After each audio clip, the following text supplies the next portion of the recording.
विश्व टीबी दिवस के मौके पर बक्सर जिले के प्रख्यात हृदय रोग विशेषज्ञ डॉक्टर राजेश मिश्र ने गोलंबर स्थित अपने क्लिनिक पर सैकड़ों टीबी प्रभावित मरीजों को जागरूक करते हुए मुफ्त में प्रोटीन और दवाओं का वितरण किया।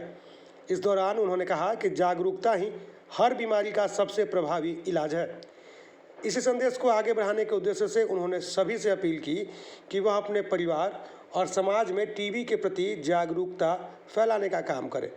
डॉक्टर राजेश मिश्रा ने कहा कि टीबी एक संक्रामक बीमारी है जिसका इलाज देश के सभी अस्पतालों में निःशुल्क उपलब्ध है।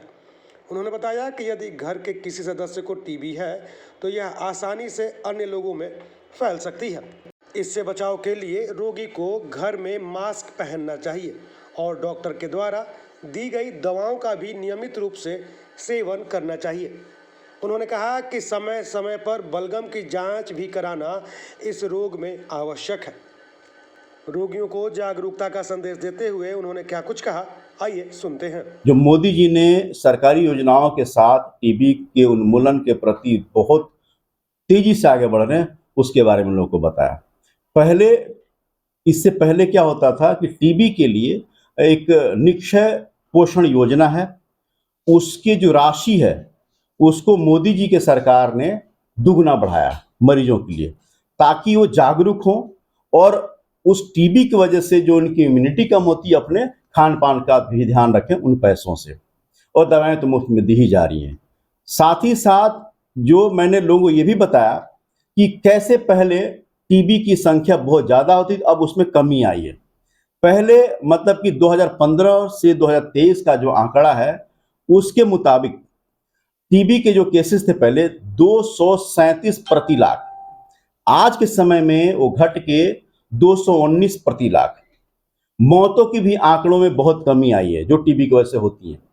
पहले ये आंकड़ा 28 प्रति लाख था, अब वो घट के 22 प्रति लाख हो गया, यानी कि 21.4% मौतों के आंकड़ों में कमी हुई है और टीबी के केसेस भी 17.7% की कमी आई है। और साथ ही साथ लोगों को मैंने ये भी बताया कि आपको टीबी कैसे होती है, उसके क्या लक्षण हैं, उसके आपको टीबी हो गया तो कैसे बचेंगे, कैसे सरकारी योजनाओं का लाभ उठाएंगे, कैसे आप गलत इलाज नहीं कराएं, कैसे आप गलत जांच नहीं कराएं जिसकी जरूरत ही नहीं है। टीबी की जांच के लिए मुख्यतया जो जांच होती है वो बलगम की जांच होती है, एक्सरे होता है और सीबी नेट का फुल फॉर्म होता है cartridge based nucleic acid amplification test, जो एक सीरोलॉजिकल टेस्ट होता है और इसको जांच करने के लिए बहुत तेजी से होता है। 2 घंटे के अंदर ये जांच से पता चल जाता है कि पेशेंट को टीबी है कि नहीं।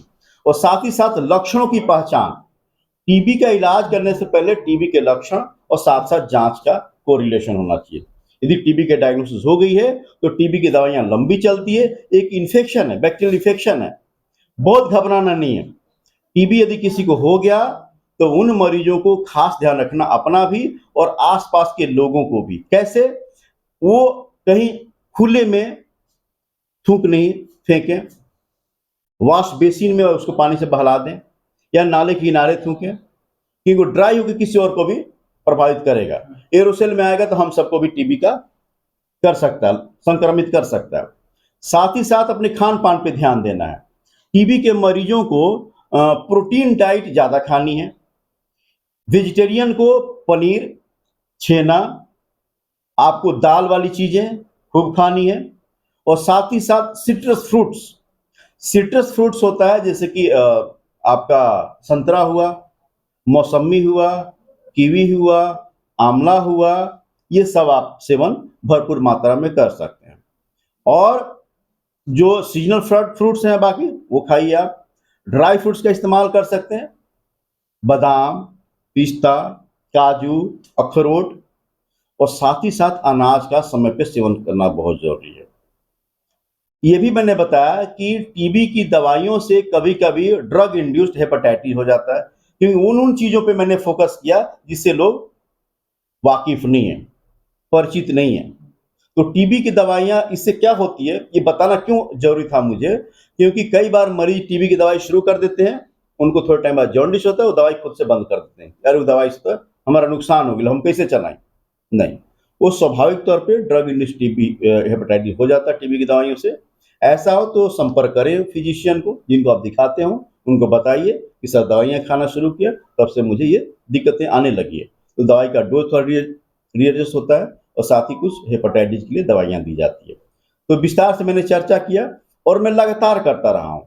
अभी कई कार्यक्रम मुझे करना है और मैं आप देखता हूँ मीडिया बंधु, आप जानते भी होंगे, इस बात से वाकिफ होंगे कि पिछले कुछ वर्षों में अनगिनत मैंने हेल्थ कैंप किया। मेन इसका उद्देश्य और लक्ष्य मेरा ये है कि लोगों को स्वास्थ्य के प्रति जागरूक कर सकूं, ताकि वो स्वस्थ रहेंगे तभी कुछ कर सकेंगे। और दवा भी वितरण किया गया, आज दवाई वितरण किया गया और ये मेरे द्वारा प्रोटीन पाउडर का भी वितरण हुआ। सैकड़ों की संख्या में मरीज आए थे यहाँ पे, उनको प्रोटीन पाउडर मैंने बांटा। और ये एक छोटा सा मेरा प्रयास है, बाकी सरकार तो काम कर रही है।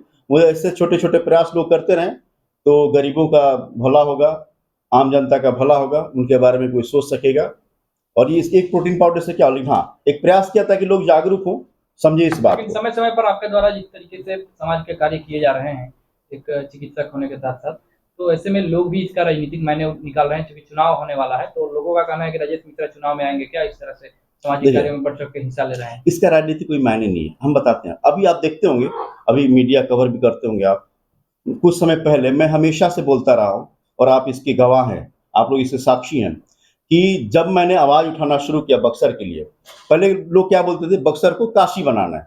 मैंने आवाज को बदला है, मिनी काशी बोल के ना, बक्सर